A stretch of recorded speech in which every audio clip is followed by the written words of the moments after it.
Round 10 of the Seat Leon Eurocup is here at the Nürburgring. The teams making their way round to the grid for race 2 of the weekend, with Stian Poulsen having taken his second victory of the season yesterday, also provisionally putting himself into the lead of the championship.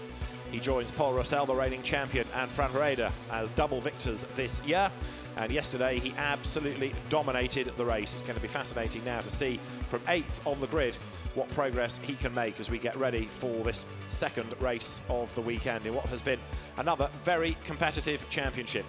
Stian Poulsen also yesterday took over the lead in the title race. He is now 5 points up on Paul Rosell going into this second race of the weekend, with Michael Azcona, who finished third in yesterday's race, now third in the championship. Yesterday it was a bit wet before the race got underway. Some drivers decided that they would go on wet tyres, which was the wrong choice, and those that were on slicks were able to steal a march, not only in terms of race position, but also points in the championship. And one that lost out very badly, the man that was third in the championship last year, Julien Brichet, who eventually retired because there was just no point trying to carry on the wet tyres. The rain never really came, and he was so far back anyway, and the tyre change would have taken so long that he just called time on the race, and that gave another kick to his championship aspirations.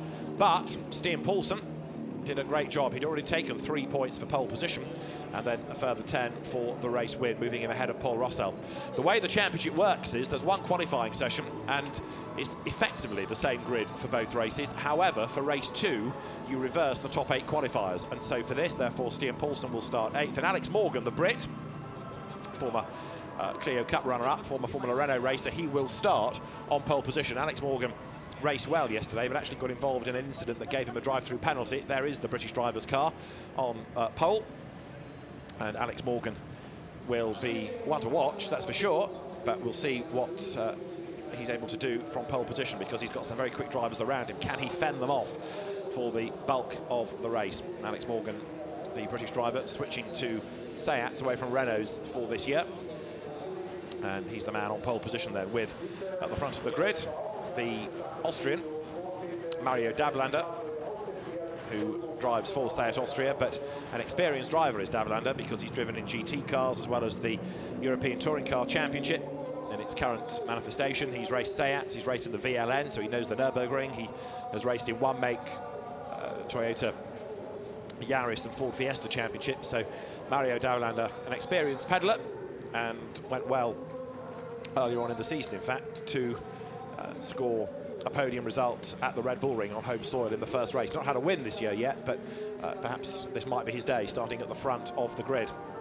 Then for third, you find Jordi Oriola, younger brother of touring car racer Pepe Oriola, and the very quick Spanish driver, former kart racer, raced Seats in France as well as in the ETCC, has raced in the TCR category this year, and the car starting third on the grid ahead of Fran Reda, who lost out yesterday. He was involved in the incident with Alex Morgan. There is Reda's red, white and blue car, but he was a retirement with damage after 3 into 1 did not go, and so Fran Reda ended up with damage, and he ended up as a retirement and was unable therefore to add to his points score, so he drops away down to 5th now in the championship.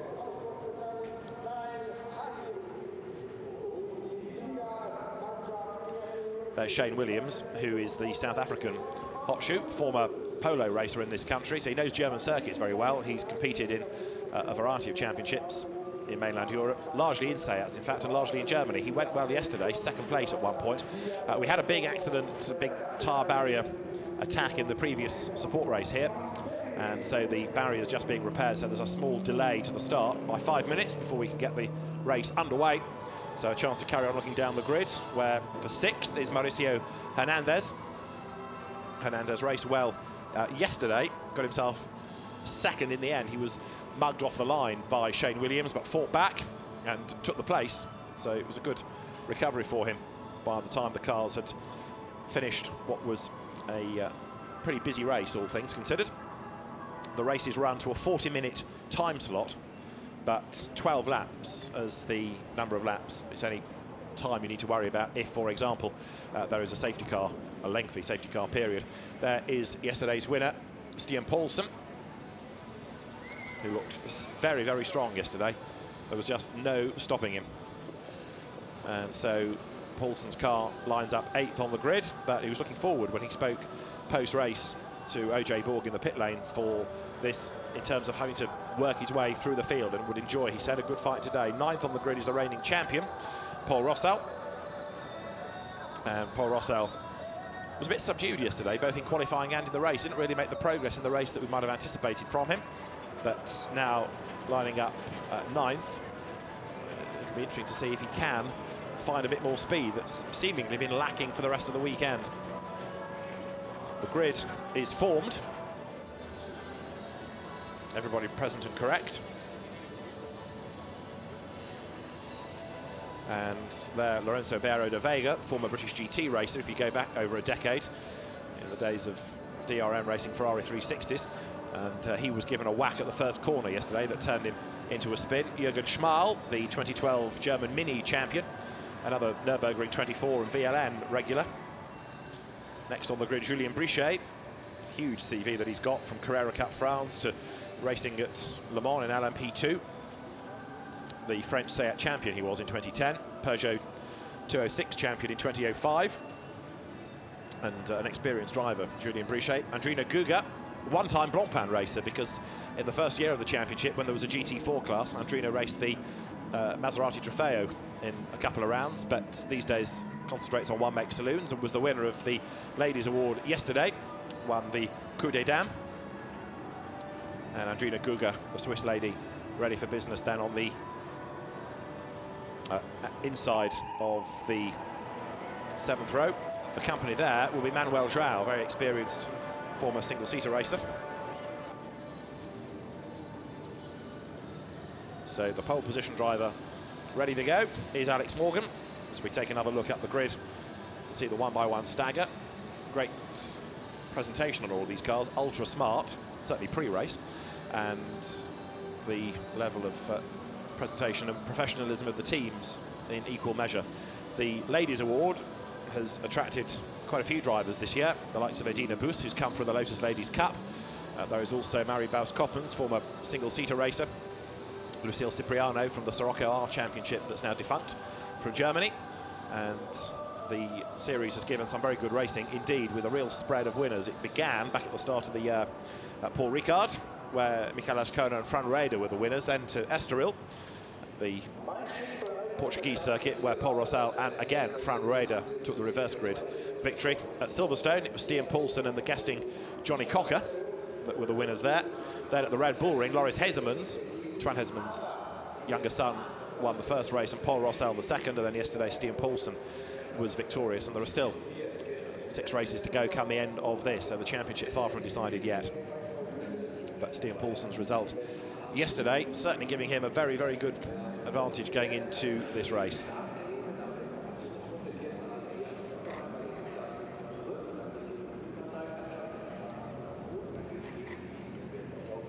So the delayed start meaning now that the teams stand and wait on the grid. Chance to look at everybody's cars. You work your way towards the back there. Number 19 you've just gone past is the Hungarian Attila Tassi. Mario Baus-Koppens up against the pit wall, and there is 87 Edina Bus. Then the largely silver car is that of Jean-Laurent Navarro, the Scotsman. Finlay Crocker, another ex-UK Clio racer. And then at the back, having only done a couple of laps, Thibaut Mourgue. In qualifying, he didn't get very far at all, but yesterday worked his way up from the very back of the 25-car grid to finish in the end in a very impressive 8th place. So Thibaut Mourgue, one to watch, I think, over the course of this race as well.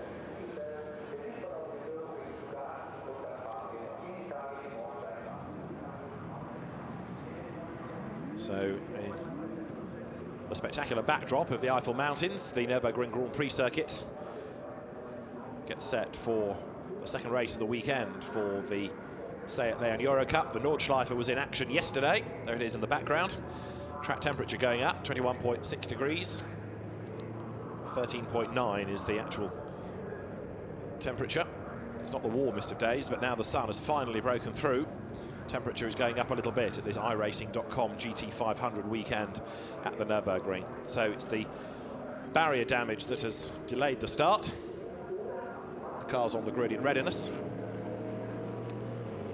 And one or two track days and lots of happy punters using the Nordschleife this afternoon. It had its RCN round yesterday, but now it's given over to the public, and even that still attracts spectators, so the circuit barely has a quiet day and brings a huge amount of revenue to the area as well. The hotels and restaurants doing a good trade thanks to people that come and take part in track days like this or the ring experience days, as well as the full VLN or Nürburgring 24-hour races that the Nordschleife hosts as well. It's the VLN pit lane.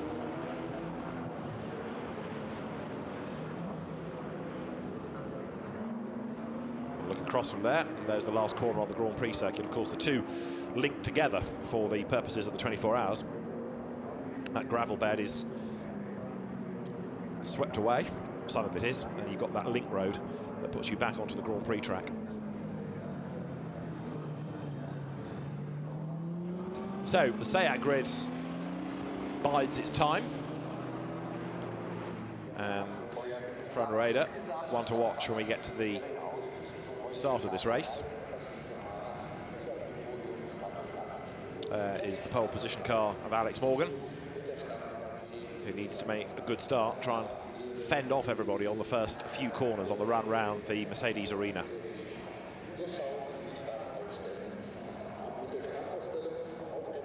So the barrier damage caused by a Lamborghini going off at very high speed. Yesterday we had barriers damaged by a flying Ferrari at the end of the Blancpain pre-qualifying session, but it's been a Lamborghini from the One Make series that's caused the interruption here. No more news as to how long it's going to be. It was 5 minutes, but clearly it's going to be much longer than that.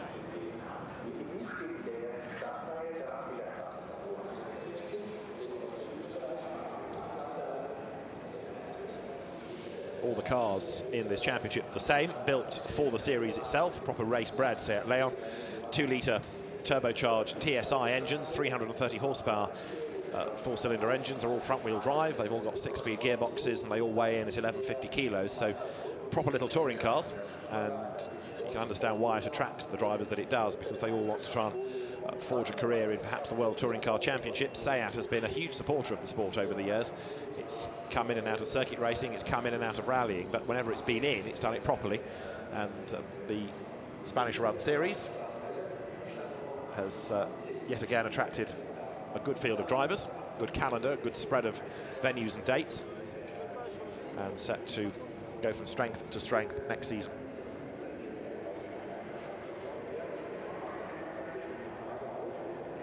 So another look up the grid. The race control building looming over the circuit at the top end of the pit lane. And as soon as the officials are happy that the circuit is fully rebuilt, the barriers are rebuilt down at turn 1, then we can get the cars into the countdown and then away for the warming up lap.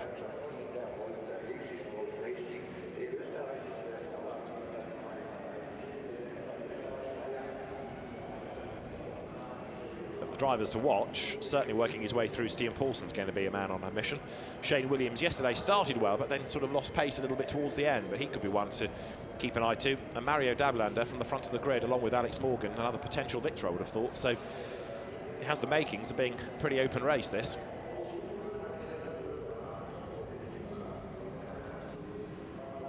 So with everybody lined up, ready to go. A quick slalom down the pit straight. Counting for everybody, there's Stian Paulsen, who will be 8th on the grid. 6th ahead of him, Mauricio Hernandez. 4th ahead of him, the red, white and blue car there of Fran Reda. And then Mario Dablander on the inside of the front of the grid. But it's Alex Morgan, former kart racer, before he went to Formula Renault UK and then had a spell in the Formula Renault NEC that's on the front row. Clio Cup runner-up in 2013. Not quite so good last year, which perhaps was the catalyst for the switch of series to go off and race in SEATs this year.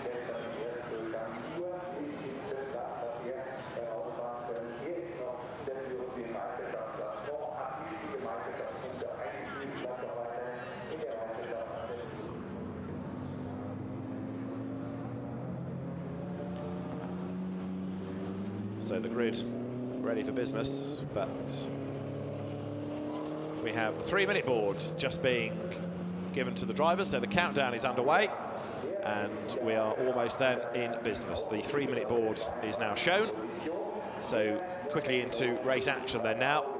There is the final bit of repair down at turn 1. Get the conveyor belt back in place and the sponsor's banner in position, and everything is done and dusted. I tell you, the Nürburgring team, very, very efficient at barrier repairs. There was another German venue last week that suffered a big barrier issue at the end of its DTM race, and it was about 2 hours worth of a wait before the next race could run. But here, everyone quick on their toes, and the officials ready to get the cars released onto the warming up lap.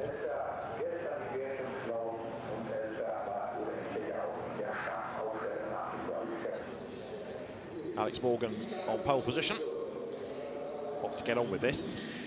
Ready to lead the field around. What progress can Stian Poulsen make from his 8th on the grid? Certainly don't bet against him being a potential race winner. It's not easy to win the reverse grid race, in fairness, but it might be possible around here, especially given how much can shake out of it through the Mercedes arena, because even if you don't make a mistake, somebody behind might clatter into you and therefore affect your progress, like Lorenzo Barrio de Vega in the orange car there in the background can lay testament to after yesterday when he was knocked into a big spin.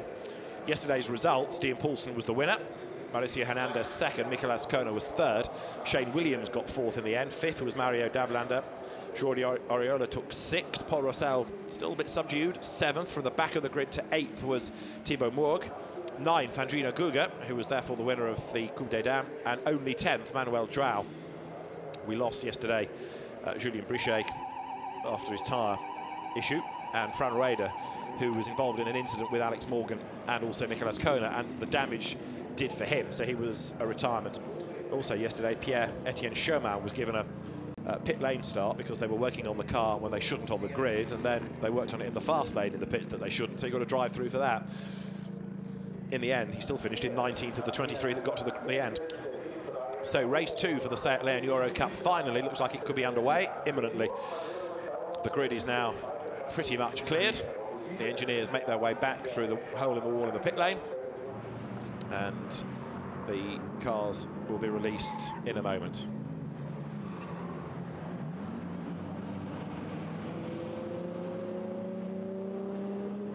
There on the inside of the front row, Mario Dablander. And as the last engineers sprint away from the line, back into the pit lane, Alex Morgan, headlights ablaze, gets ready to lead them away, which he now does. So the field sets off behind the pole position car. It's a standing start, of course, so they get back to the grid, and then we have the countdown once again for the actual start of the race proper. So after a long wait for the drivers, now they're itching to get on with it. That certainly will be a car to watch of Thibaut Mourgue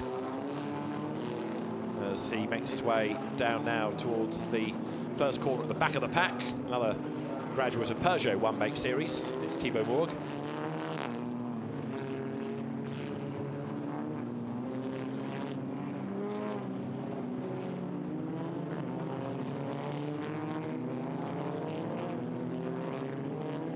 So out of turn 3, the Mercedes arena they come. Everybody now putting warmth into the rubber, ready for 12 laps of racing. Let's have another look at how the grid's going to form with Alex Morgan on pole position. With him at the front of the grid is Mario Dablander, and then Jordi Oriola starts 3rd ahead of Fran Rueda. 5th, Shane Williams. 6th, Mauricio Hernandez. 7th is where you find Mikel Azcona. Stian Poulsen, 8th. Then the rest on their qualifying times. 9th, Paul Rossell. 10th, Lorenzo Barrio de Vega. 11th is Jürgen Schmal. 12th, Julien Brichet ahead of Andrina Guga and Manuel Joao. Then Lucille Cipriano. Pierre-Etienne Chemin starts 16th ahead of Marco Pellegrini, who missed yesterday's race. Guillaume Mondron is 18th. João Font 19th. Stefano Zanini 20th, and then it's going to be Attila Tassi for 20th. Next is Jean-Laurent Navarro ahead of Adina Bus. Then it is Finlay Crocker and Thibaut Mourgue to complete the grid. So the field weaves its way down towards the Dunlop curve. It's a 5-kilometre lap there, so it's a long lap for the drivers.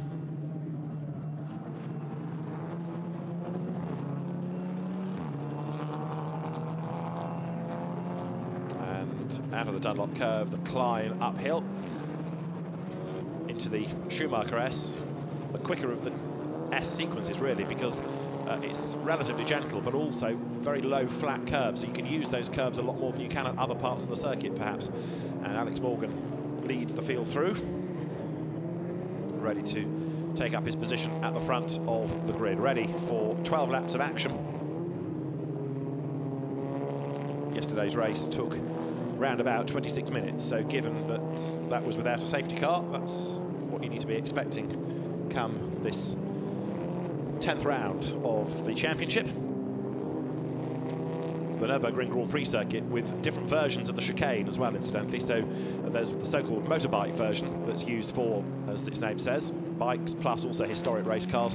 And also Blancpain GT uses that softer version of the chicane, but the majority of modern categories use the rather more tight stop-start version. So the Seats will, and that therefore is another overtaking opportunity. The run up towards the chicane, which they'll come to in a moment. This is the Ad van Bogen, that's the approach to the chicane. The cones there to offer the demarcation between the other chicane and the one they're going to use, the F1 chicane, the Formula 1 style chicane. Shane Williams then in number 8, another potential winner of this race given his experience, heads up towards the Coca-Cola curve.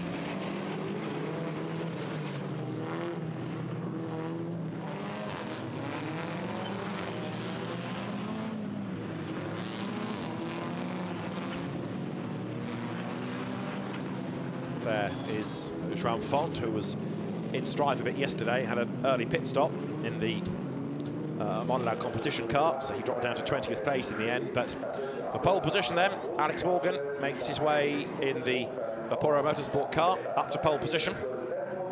And what should be a pretty spectacular race gets set now, as up to the grid they come.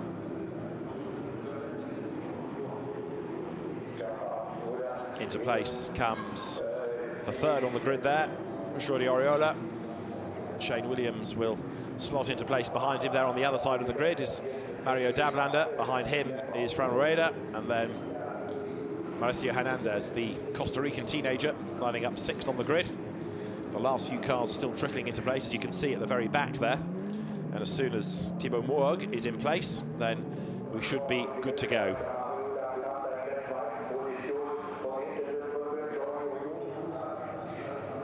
So as you can see, with the low suspension, the rear wing, the flared wheel arches, proper touring cars these, they're not road cars with a cage put into them, they're built as race cars from the ground up. And as the last few put themselves into place now, we are almost set for action finally. 12 laps in prospect.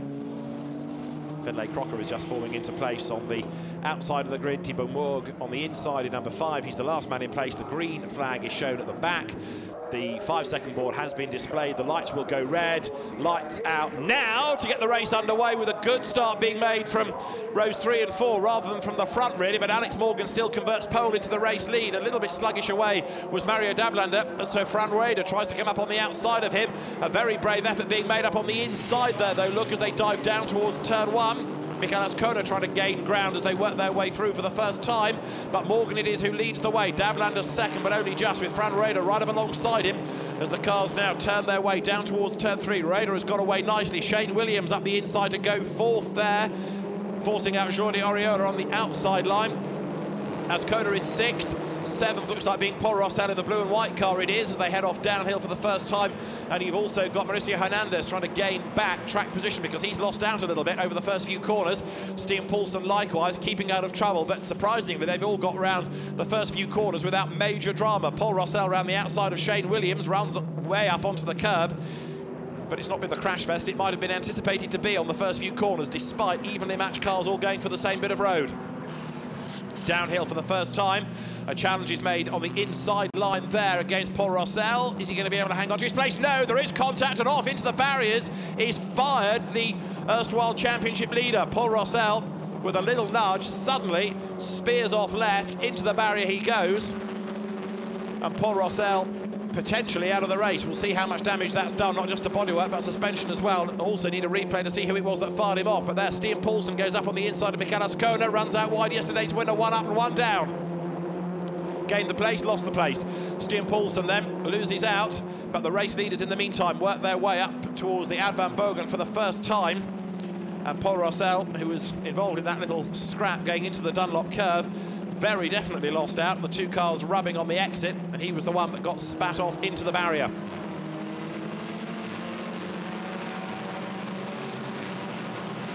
Now, whether that's going to be investigated, we will wait and see, but the two cars together, the safety car deployed as they get towards the end of the lap. So safety car deployed, and that's because of Paul Rossel's car certainly not being able to get going again and being in, therefore, a dangerous position. Alex Morgan leads at the end of the opening lap, however, comes across the line.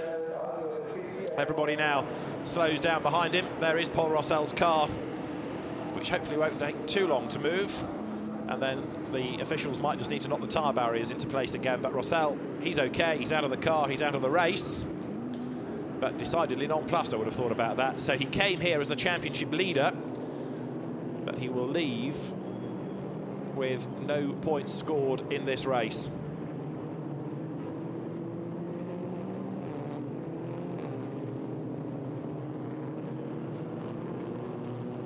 I think it was Shane Williams, wasn't it, that he got involved with. So Williams on the inside, Rossel on the outside, and as the contact came, it was enough to unsettle Paul Rossel's car so that it ended up being fired to the left and into the barriers. I'm waiting to see if anything appears on the message line as that incident to be investigated, but as yet it is not. But the cars then work their way now behind the safety car, downhill. So Paul Rossel is going to have to dig deep in the remaining races as the car is hoiked out of the gravel bed. And the driver's about to make their way through the incident zone where Shane Williams may feel that that might have been a bit forceful, that. Let's have another look at the start of the race as well, as the cars blast away down towards turn one. One or two a little bit slow away from mid-grid, but a good start made by Alex Morgan from pole position. Moves across to cover the lead from Mario Dablander as they head down towards the first corner. Into the braking zone. Around the outside goes Fran Rueda. Up the inside tries to go Paul Rossel. Gets himself up with Shane Williams, who'd run out wide anyway and lost himself a bit of ground. But having said that, they'd all got through the first few corners safely. Surprisingly, it all came to grief down at the Dunlop curve that hasn't really been the scene of too many dramas over the course of the weekend, but very definitely was in that.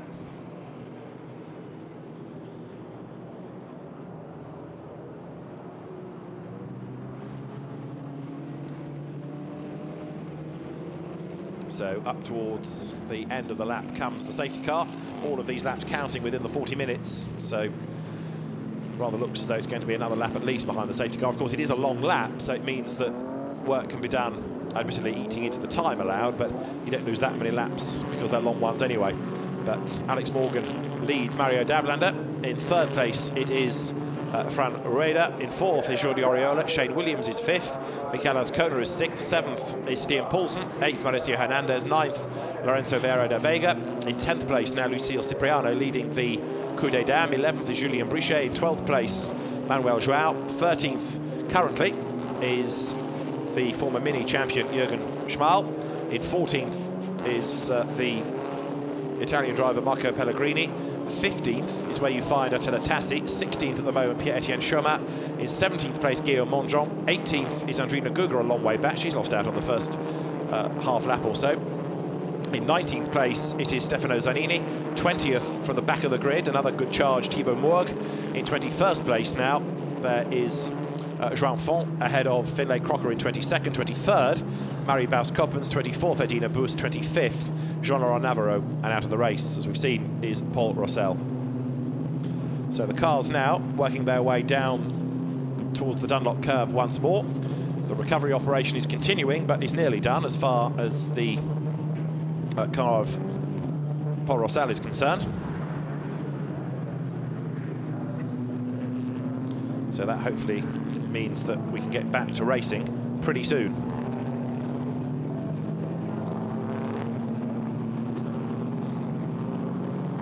Cars turn their way now uphill once again.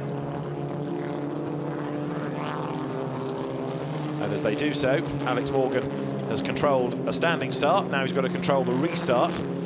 But there's no reason necessarily to suggest that he's not going to be able to do that with any problems. It will be in this time as well, the safety car, so we're going to go back to racing at the end of this lap, therefore. And the lights are out on top of the safety car. There you can see quite a lot of damage to the front in the end of the car of Paul Rossell, so perhaps understandable as to why that is going no further. So the safety car in this time, we get set, ready to go racing once more.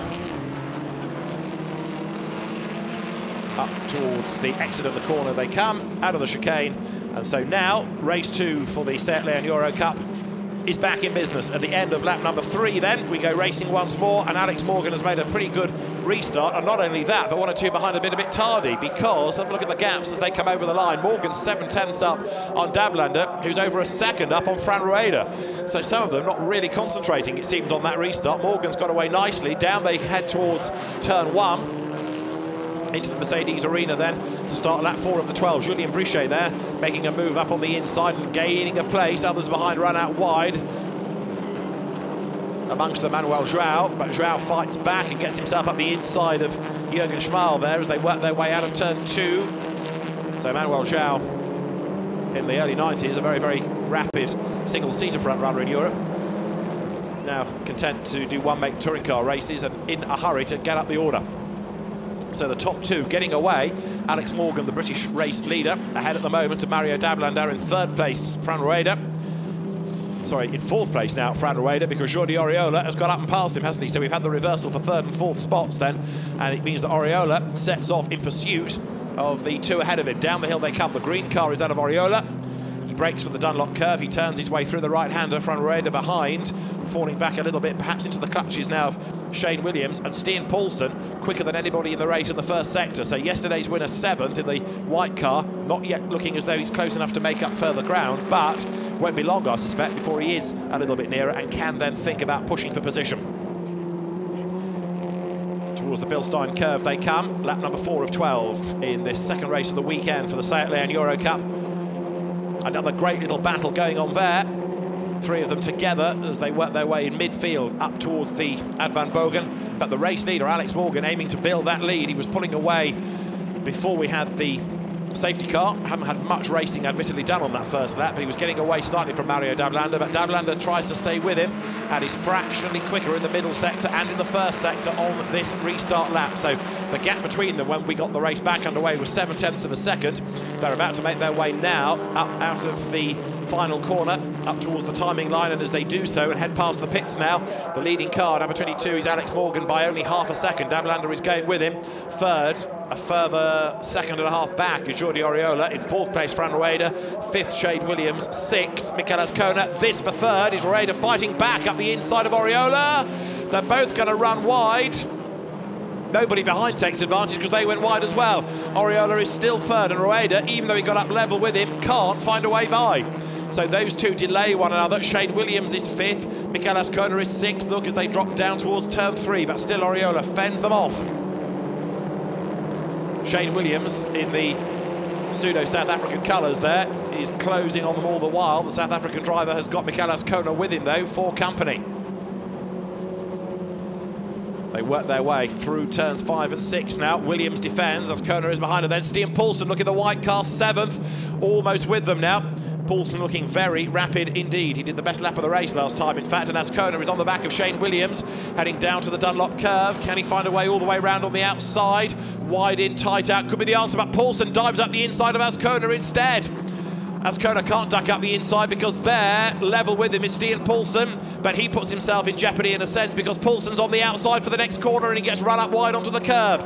He has to ease his pace, slot in behind a very, very committed Azcona, way over the curb though, as he almost shortcuts the S's completely. Towards the Bilstein curve they come for the 5th time. And Stian Paulsen's efforts to gain a position didn't come to anything, but Mikel Azcona oh so nearly let him because he was so busy attacking he forgot to defend. Wide again goes Mikel Azcona. You almost get the feeling that he's on the verge of a bigger moment, but it's not come yet. He's in the post. He's certainly trying very, very hard here as he runs out of the Advan Bogan, and now look up the road. Williams is getting away. Poulsen to the inside, and there's contact. He hits the back of Ascona. That's going to put him potentially out of the race with front damage. He goes off the road at the chicane, back on again. How much damage has that done to Stian Poulsen's car? He switched sides, clipped the back of Ascona as he did so.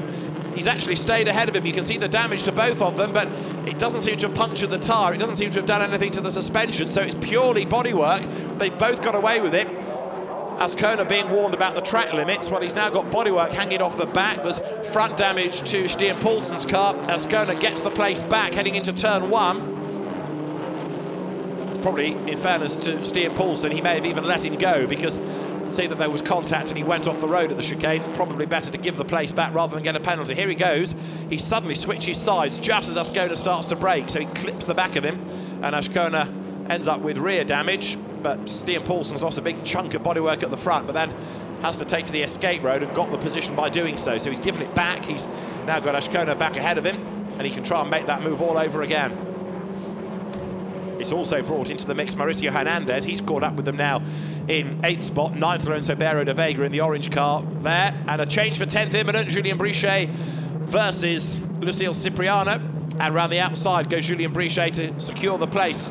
Or does he? Because downhill, Cipriano tries to fight back here as they get to the braking zone.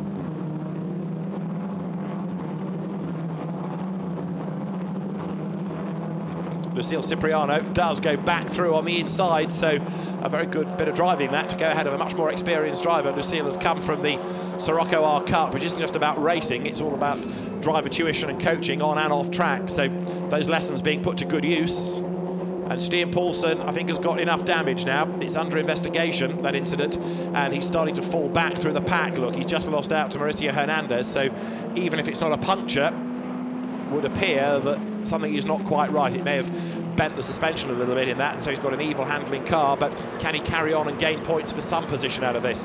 We score in the top 10 as Alex Morgan works his way through the chicane, so as long as Poulsen is within the top 10, it's worth staying out there. Morgan's advantage, though, is nothing at all. Mario Dablanda right up behind the Brit as they come then now through the Coca-Cola curve. They're up towards the timing line once again, and as they head towards the line this time, it's the end of lap number 6. So the race leaders go by. 0.3 of a second is all that there is between them. There's barely anything to choose now. Down to turn 1. Morgan versus Dablanda. Then in 3rd place is Jordi Oriola, and he is catching. Now remember, on this reverse grid, Morgan on pole meant that he was 8th fastest. So in theory, he should not have the quickest car, and therefore the others will be able to get up with him. And certainly he's having to defend vigorously from Mario Dablanda, and that's enabling the others, such as Oriola, Rueda, Williams, Ascona, Hernandez, Poulsen, the top 8, to join that mix as well as they sprint their way out of turn number 4 now. Downhill they go once again. Dablanda has a look to the inside. He'll be mindful of where Oriola is behind, so he needs to get on with this and try and get through and get past and get away. You can see how the gap has come down and down and down, and what the lap times have been like over the last few laps. 1 or 2 running wide coming out of turn 6. Up the curb, but Morgan still leads the way. He's on lap 7. Can he hang on in there to the very end of the race? He's no stranger to one-mate racing, Alex Morgan. Out of the Dunlop curve, uphill again, rides the curb on exit, so too does Mario Dablanda. A driving standards flag is going to go to Stian Poulsen, but no more than that for the incident between him and Michael Ascona. I certainly don't think it was deliberate that he drove into the back of him. If anything, he's compromised his own race more than Ascona's, so he's had his own penalty in a sense as the leaders work their way now down through the left-right sequence that brings you to the Bilstein curve. There is Poulsen trying to defend as best he can, but he's got them all stacked up behind him. If anything, he's got back ahead of Hernandez, so he's gained a place back again on this lap. This is the lead battle. It was 2. It's becoming a longer line because not that far behind now. You can see Oriola, Rueda, then Williams in 5th place. Into the chicane they come. Is Alex Morgan on borrowed time? Well, in fairness, he's defending nicely. He's not putting wheels out of line. He's not making mistakes. Mario Dablanda close. He's not yet able to make a proper bid for honours either. They work their way now up through the right-hander. At the end of the lap, out of the Coca-Cola curve, over the timing line they come now, and the gap is only 0.4 of a second between them as they come through. turbocharged engines. Can Dablander do anything at all about Morgan in a straight line? No. Can he do anything under braking? No. What's the gap second to third? 9/10.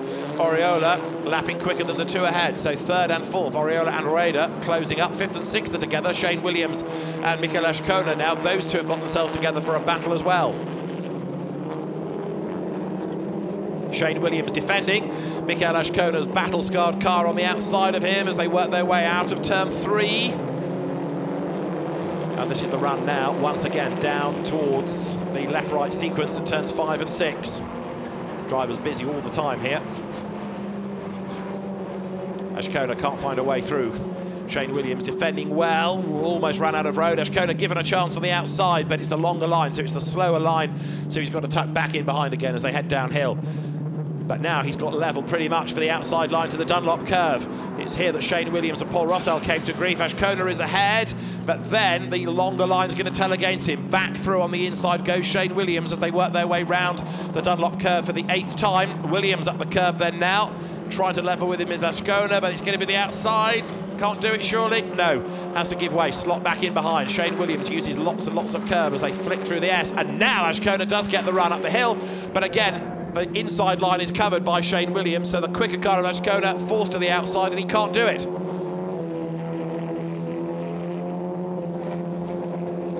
Lap 8 out of 12 as they work their way once more up towards the chicane. Side by side. This time Ashkona does have a run. He has the inside line. But again, it's going to be the outside for the chicane. Williams stands his ground, and if he brakes late enough, he should get the place back, and he does. They almost lean on each other. Ashkona goes over the curb on the inside, and he takes the place. You would suggest he gains an advantage there by going off the road, but Michael Ashkona has gone through, takes the place. Out of the Coca-Cola curve at the end of lap now number 8, it is Morgan, Dablander, Oriola, Rueda, Ashkona, and then Williams. And still looking for a way through for the race lead on this lap 9 is Mario Dablander as they turn their way now through turn 1. So Stian Poulsen back up into 7th, has had his warning flag. Will anything happen to Ashkona, having used a little bit of the curb and the grass to gain the place? We'll see. This is a replay of it. So Shane Williams is on the inside. They both brake as late as they dare coming into the chicane. They lean on each other. Ashkona can't turn in fully. He goes across the curb, look, and across the concrete on the inside where there's traction. Definite advantage, and he came out ahead.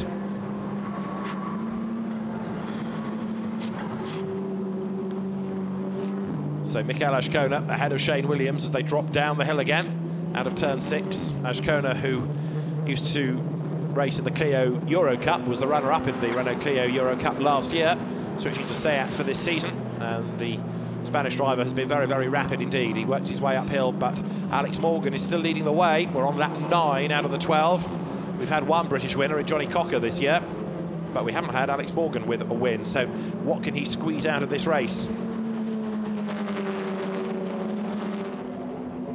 He's yet to be on the podium this year, so this could well be the day of days for Alex Morgan. Turning his way left and then right through the Bilstein curve, and now with Jordi Oriola still fending off the challenger front Rueda for 3rd place, but Dablander still not giving up, is he, as far as that race lead is concerned.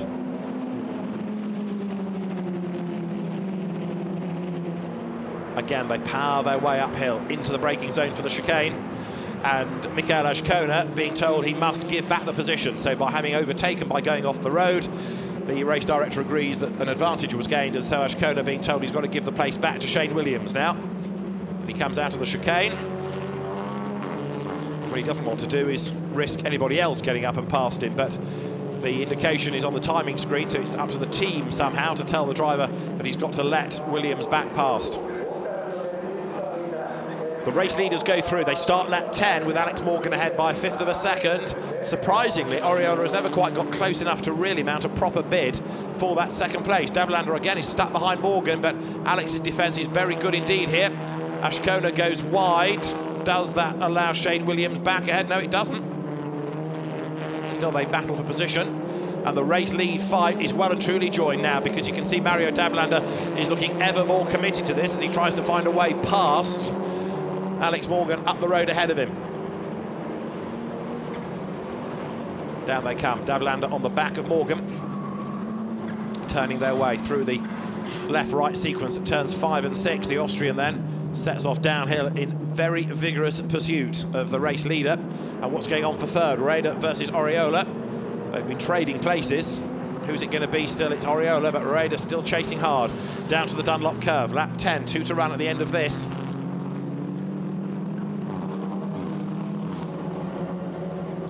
And now the field about to climb uphill once again.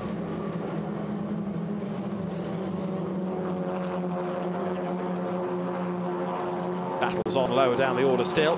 Williams back ahead of Michael Ashkona.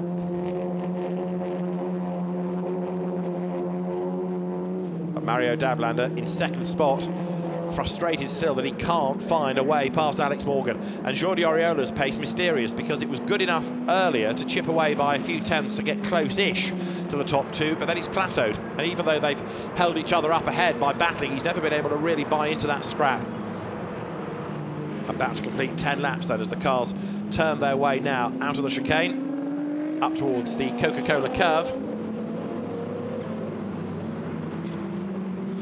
And they turn their way through the long right onto the pit straight once again. A pair of them, nose to tail then for the race lead. Mario Dablander in the wheel tracks, but running out of options. 2 laps to run now as they head off down towards turn 1. Is he going to be able to make a move this time? He thinks about it. Telegraphed it a bit in advance, didn't he? So Alex Morgan knows that he's got to cover that line. Into turn 1 they come. Morgan with limited knowledge of the Nürburgring. Mario Dablander with a fair bit more of it, so he's putting that to good use. But a really impressive drive this by Alex. The Brit turning his way out of turn 2, a lap and a bit to go.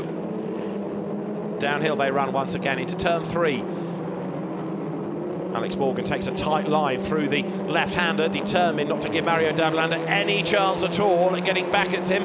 Down they come towards turn 5 and 6. Remember, Morgan has led this since the off. He had to control the safety car restart as well. It will be hugely galling if anything were to unravel for him with a lap and a bit to run. But he comes now through turn 6, still clear. He's ahead of Dablander, but only just. The Austrian right up behind the British driver now. Again, they sprint downhill, heading towards the Dunlop curve. Hard on the brakes, tyres squeal in protest as they work their way through the corner and now climb uphill once more. Dablander with a good exit there, closing again onto the back of Morgan. But is he going to be near enough to think about making a move? As over the curb and sideways goes the race leader. Don't drop it all now, Alex. He's done such a good job for 10.5 laps of leadership. He's got 1.5 to go. Dablander tucked up behind him as they go left and then right. Out of the Bilstein curve, downhill again. Morgan runs up onto the curb. Oriola still unable to close in that third place. The field turning its way then towards the chicane, ready to start the last lap. Alex Morgan defending, he moves across, he takes the optimum line, coming into the chicane now. Drops it down to second gear, turns into the left, into the right, back on the power. Sprints out of the corner. Mario Dablander unable to really make a lunge up the inside. So he's had, effectively now, 11 laps staring at the back of the leader's car. If he doesn't now know where he's got an opportunity, he never will. Up towards the timing line they come, ready to start the last lap of the race. The two leaders still absolutely tied together as they go on to the last lap.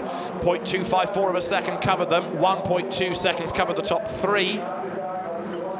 But Morgan having to defend like never before, but he's come from the school of hard knocks. If he can win races in the Clio Cup, then you're very good at one-mate racing. And so Alex Morgan hangs onto the place. All the way through turn 2 they go now, down towards the next left. Again, he just lifts and locks that inside left rear wheel. Oriola doing his best to close in third place, but he's not getting there in time. Alex Morgan could score his first podium of the year, and therefore, of course, his first win of the year. It's looking pretty good for him as they drop again downhill. Turns 5 and 6, back and then the left, the right, down the hill to the Dunlop curve.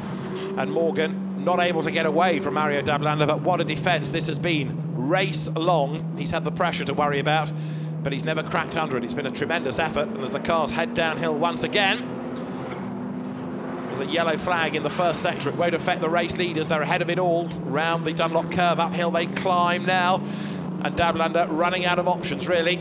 It's not an easy circuit to overtake on this. It's got lots of different corners, and the chicane is an option at the end of the lap, but there aren't that many easy overtaking opportunities. It's more of a flowing lap than a lap designed for overtaking, unfortunately, and that might just go against Mario Dablanda here as the cars now turn their way again down towards the Bilstein curve. But this great defence by Alex Morgan standing him in very good stead here as the cars again power off downhill. There's that right-hand kink at the Ad Van Bogen, then the climb up to the chicane. Alex Morgan is nearly there. What a drive this has been. The pressure has been relentless, race long. Mario Dablanda has almost been sitting on the back seat of the car, that close has he been for the whole race. But Alex Morgan, up to the last corner, still has the advantage. Now, has he got enough in hand? Can he hang on in there? Rueda has another look at Oriola for third place. Checkered flag at the ready, but a great drive by Alex Morgan is going to give him a first win of the year in the Seat Leon Eurocup. Fantastic drive. Alex Morgan wins second. Mario Dablanda comes across the line behind him.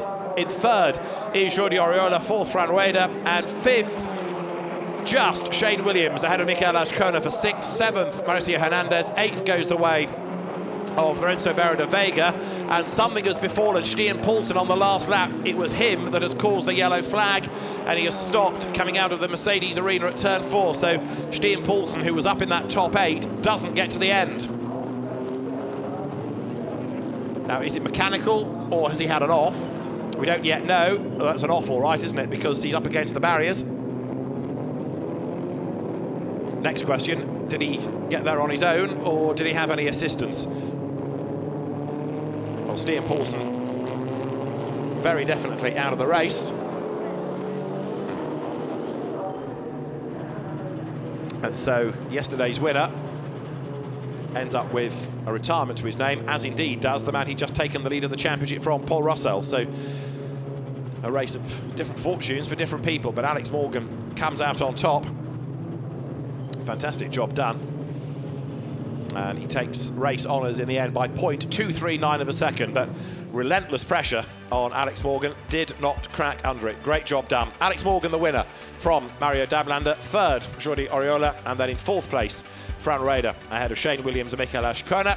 Mauricio Hernandez seventh ahead of Lorenzo Barra de Vega, eighth Lucille Cipriano, ninth Jürgen Schmal, 10th Thibaut Mourgue from the back of the grid, 11th ahead of Manuel João at race end. That also means that Julien Brichet fell back because he ended up 16th behind Andrino Guga, 13th, 14th Attila Tassi, Guillaume Mondron was 15th, behind Brichet was Stefano Zanini, 18th Marco Pellegrini, 19th Pierre-Etienne Chaumat ahead of Jean-Laurent Navarro, Jean Font was 21st, Marie Baus-Coppens 22nd, Finlay Crocker 23rd, Adina Bus 24th, and then 25th, classified but not getting to the end, Stian Poulsen with Paul Russell out on the very first lap of the race. Fran Rueda, a double winner this year, makes his way now back towards the pit lane. And the drivers there make their way into the Parc Fermé areas.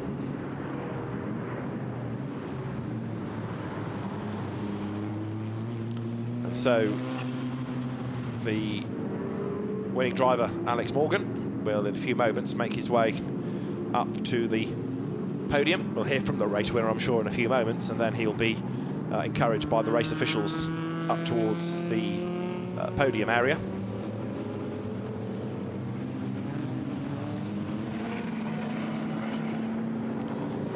Everybody else makes their way down the pit lane, but a very, very good drive that by Alex Morgan.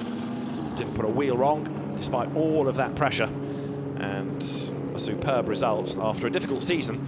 Of course, a new team, a new car to learn about, lots of new circuits as well to have to get a handle on. But in the end, absolutely no problems at all for him. Job well done indeed by Alex Morgan in the second race of the weekend in the championship.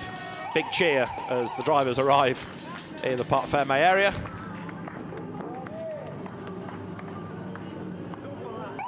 And Mario Dablanda from his second place. Very, very happy with that, equaling his best result of the year. But Alex Morgan, assuming he can clamber out of the car, will be, I'm sure, very happy indeed. Out he gets. Yes, indeed. The British driver, Alex Morgan, congratulated by the team and by Mario Dablanda. who chased him oh so hard. Could not find a way by. And for third place, Jordi Oriola, with Lucille Cipriano today, the winner of the Coupe des Dames. So in a moment or two, drivers to the podium.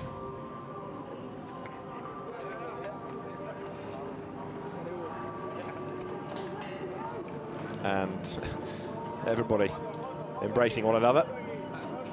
Celebrations have started early. But for Alex Morgan, as I say, it's been a difficult year, but a great job done there to take the win from Mario Dablander, more experienced driver, and a podium finisher already this year. And then third place, Jordi Oriola, but Alex Morgan, after a great drive, ready to have a word and tell us just how hard it was. He's in the pit lane now with OJ Borg. Alex, congratulations on your first win. You had to work for it, though. Yeah, it was a really tough race. I got a good start, and I thought, I built up a little bit of a gap to work on, but safety car came out straight away to get rid of that. But with the Lamborghini being the safety car, I could see when he turned his lights off, he went pretty fast. So when I looked back and saw the guys had dropped back a little bit, I just floored it and went for it and managed to get the crossover from the safety car quite nicely. And that eked out enough of a gap for me to manage then for the rest of the race. But my team was telling me I had 3 laps to go, but it was the last lap, so I was really pushing hard. But we did everything we could. I couldn't get any more time out of it, and come back with a win. So absolutely brilliant. But pressure all the way to the flag. Yeah, Dablander, he's a really good driver. He was on my case the whole time, and I think he knows the circuit pretty well from his previous racing experience. So I knew he was a threat, and he kept having a few little looks here and there. But I kept my cool, didn't make any mistakes, and brought it home for a win. Congratulations. Thank you very much. Great drive by Alex Morgan, and somebody who's made a successful switch away from single-seaters to touring cars. A great battle he's had with Mario Dablander. And along with Jordi Oriola now, the drivers will make their way up towards the podium. Everybody embracing their teammates. So a good camaraderie spirit exists in this championship, which continues to travel Europe. Not done yet, still another 3 racing weekends to go. Alex Morgan busy telling everybody about his race. So they're being led up towards the podium now. The SRO officials trying to jolly them along, but it's a bit like herding cats, herding racing drivers, because they're all terribly busy talking about their own races. Mario Dablander saying he thought he had a bit more speed. Alex Morgan trying to hang on to it. But yeah, and I could see there was a gap for us two to them. And I thought, oh, right, if we start fighting, that's it, we're going to be... That also was my fault. Yeah. Because for sure, I need points for the championship. Yeah, same. And exactly. For some So Mario Dablander explaining what he was up to, thinking about points for the championship. Still a mystery as to what happened to Stian Poulsen, but the definitive news is that he didn't get to the end of the race, so no points scored for the man that led the championship going into the race. Big disappointment. And the drivers now make their way along the corridor towards the podium as the Nürburgring circuit says farewell to the Seat Leon Eurocup for the year. And this morning it dawned under low cloud. Well, now the weather is improving as we get ready for this final race of the weekend, because the Blancpain Endurance Series, which is here, is going to be on track in a couple of hours' time. But the support races are all done and dusted, and the Seats have been a very popular addition to the Blancpain programme for the weekend. So very lively racing has been the result, and Alex Morgan victorious by a very narrow margin in the end. So they will head to the podium room.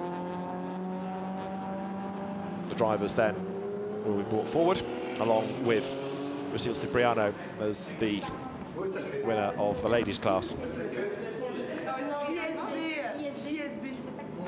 So the officials making sure they have everybody they need.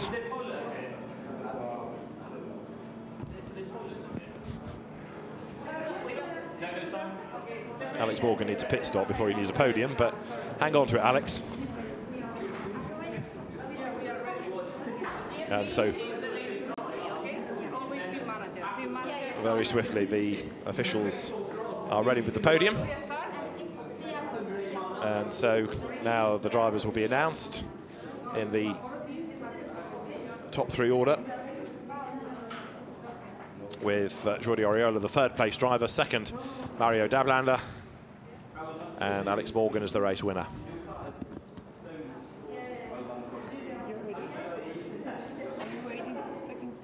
So a glug of water.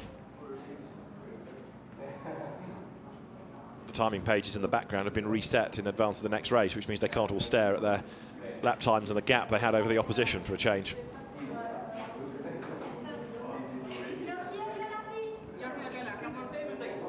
So I think we are good, and Jordi Ariola is brought forward first for his third position onto the podium. For second place, out will come Mario Dablanda. But after an absolutely perfect drive to score a maiden win, Alex Morgan, the British driver, to the top step after the demise of his teammate, Paul Rossell. The Vaporo Motorsport driver is victorious. The team will be represented as well, and Osil Cipriano should be there also on the podium.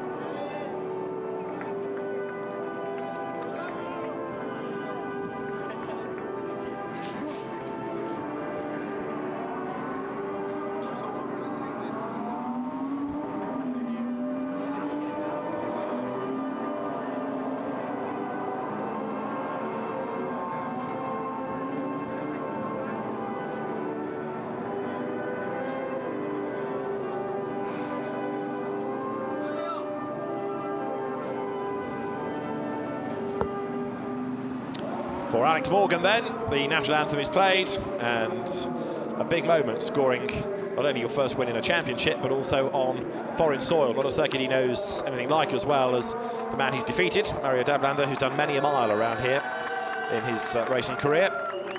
And so now then the drivers will receive the trophies. The third place trophy goes to Jordi Ariola. Now for second place, the trophy presented to Mario Dablanda. And to the race winner, Alex Morgan, the trophy will be presented the first time that he's been on the top step of the podium this year. And the trophy given to a very, very happy man in Alex Morgan, against opposition, of course, he's never raced against before after many, many seasons in the UK. A whole different list of circuits and a whole different list of drivers he's got to battle against. Osil Cipriano receives the trophy as the winner of the ladies' class. And then the drivers will pose for the photographs and very shortly be released to spray the champagne.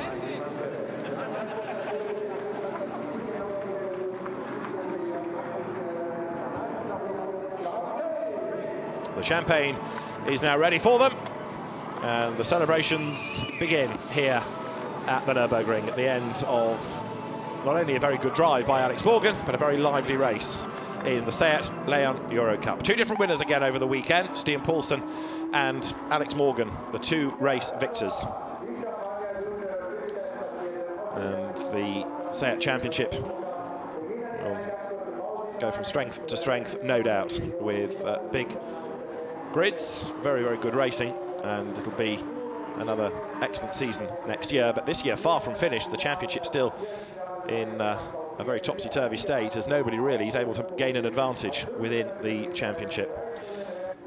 So let's have a look at some of the best bits of race 2 of the weekend in the Seat Leon Eurocup. After a delayed start with barrier repairs, Alex Morgan was the man on pole position, who, when the race got underway, was able to take charge. Mario Dablanda with him at the front of the grid. And lining up behind, the winner of race 1, Stian Poulsen, having to start under the regulations 8th on the reverse grid.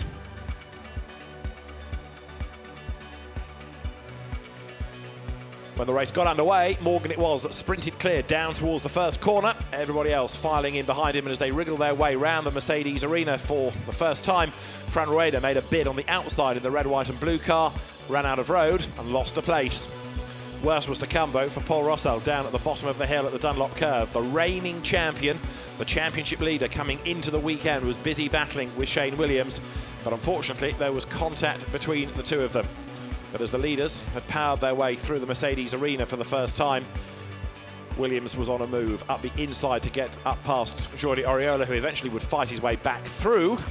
Also looking quick, Mikel Ashkona, and as cars ran out onto the exit of the corner, Paul Rossell's blue and white car joined that mix as well.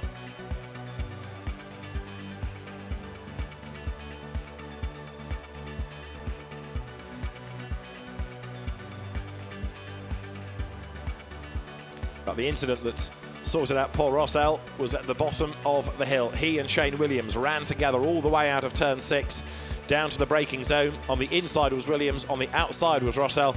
They were side by side through the corner, but then there was a rub and Williams got into Rossell. Something fired him off into the barrier at very high speed, and the reigning champions race was done. That brought out the safety car, and Alex Morgan's advantage soon disappeared. On the restart, Morgan powered away on the run down towards the first corner. He was being chased hard by Mario Davlander. And third was a great battle still that raged on between Fran Rueda and Jordi Oriola. Oriola it was who was able to defend as Julien Brichet made a move at the inside of Lucille Cipriano, and Manuel João went to the outside. He ran out of road and lost ground as a consequence. João was then under attack from Jürgen Schmal as the cars worked their way through the Mercedes arena out of turn 3. Brichet up the curve, but Lucille Cipriano doing a great job of staying with the much more experienced driver. The battle for third between Oriola and Rueda raged on. Rueda made a move going down towards the first corner, but Oriola stood his ground on the inside for turn 2 and was able to hang on in there as Shane Williams was busy battling with Mikel Ashkona. Those two were run together heading down towards the Dunlop curve, but on the inside Williams hung on to the place. Then Stian Poulsen joined the mix as well. He got up the inside but couldn't quite get himself past Ashkona on the run to the next corner. Instead, he tried at the chicane, switching sides at the last moment and glancing the back of Ashkona's car. It did damage to both. In the end, Poulsen battled on until the last lap when he again went off the road, this time into retirement. The battle between Cipriano and Brichet continued. Lucille Cipriano on the inside as the cars ran down towards the Dunlop curve and able to wriggle through on the inside line.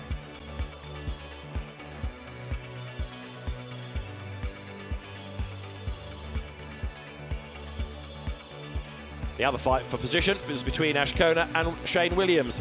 Mikel Ashkona tried the outside of the chicane, couldn't do it, ran off the road and was deemed to have gained an advantage by that, and hence was told to give back the place. And attention then swung to the race lead battle, because in the final few laps they were nose to tail and Alex Morgan was still somehow repelling the challenge as the cars powered their way through the Schumacher S, where there Morgan got sideways and very nearly dropped the lot. Davlander tried everything he could to find a way past, mindful as well that he needed points in the championship. And then Stian Poulsen suffered a broken suspension right at the very end as he whacked the curb, and that was the end of the championship leaders race. For Alex Morgan, it was a race victory as he came through out of the last corner. Mario Davlander right on his tail as they worked their way up towards the timing line.